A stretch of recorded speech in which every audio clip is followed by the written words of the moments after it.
Today we're going to talk about the best way to change out your guitar strings. I can do it in about 2 minutes, and I think you can do it too if you have the right tools and knowledge. Also going to be talking about a couple things that I recommend you do every time you change out your strings for regular guitar maintenance and things that I just believe help the playability of the instrument. Take this as a sign to change out your guitar strings if it's been a while. If you're playing every day, every other day, I would say 2 months is the maximum. If you want to have all the benefits of new strings, I would probably change it out a little earlier than that, but 2 months is probably where I'd be at. I'm changing out the strings in my Telecaster here. I got 2 sets of strings. We're going with Ernie's balls. We're doing the 12 to 56, not even Slinky custom green pack. The reason why we're going super heavy is I'm in drop B flat for heavy metal music.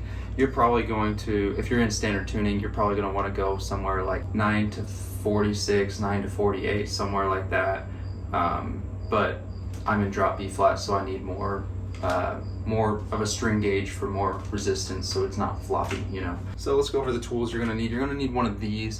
I really recommend you get one of these if you don't have one. It just makes it so much easier to cut the guitar strings. I can't tell you how many pairs of scissors I ruined just like cutting them with kitchen scissors. Don't do that. Get one of these. You can buy them on Amazon. Any music shop has them. You're gonna need something to lubricate the fretboard. I recommend you do this every time you change the strings. It makes it so much easier to play the guitar. It is really good for the health of the wood on the fretboard, reduce cracking, stuff like that, and it just helps clean it too. When you get the guitar in a good position, I always recommend to just kind of loosen it a little bit, and then I just cut straight from the middle.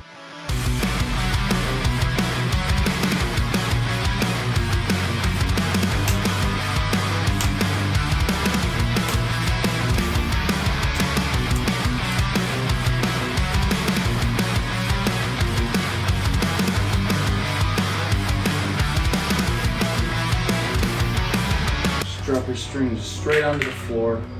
Just make a big mess for you to clean up later. Now all the strings are off the guitar.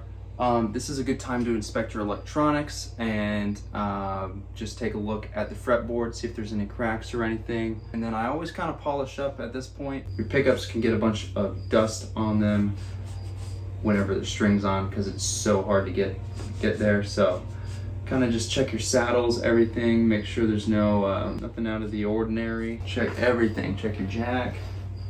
The main thing is the fretboard though, obviously, so then you're gonna put some of the lemon oil on there. I want to emphasize this is not a required step. I really recommend it.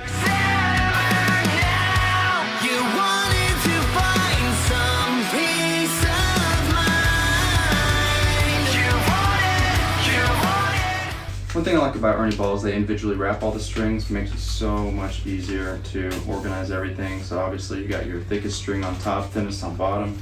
I always start with the thinnest string, turn it over. Now don't mess this part up. This is going to be your thinnest E string. So in my case it's the 11, in your case it might be the 9 or 10. Whenever you turn it over, it's this one right here, because whenever you get up to play it, sometimes you might not realize you put it in wrong, which I've done that so many times. But I literally just get it on an angle here so I can just put it in.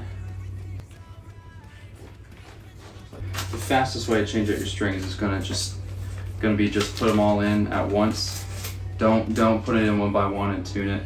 That's gonna take forever. You want this to be an easy process. So obviously on some guitars you're not gonna be stringing through the back, you're gonna be stringing through the bottom.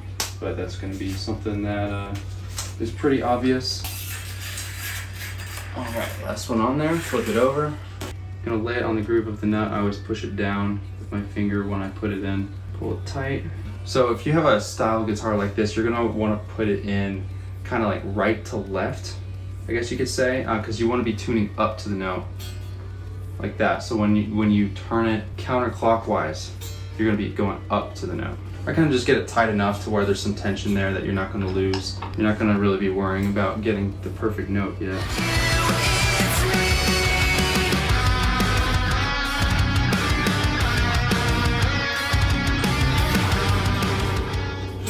There you go, you change your strings out and you just clip them.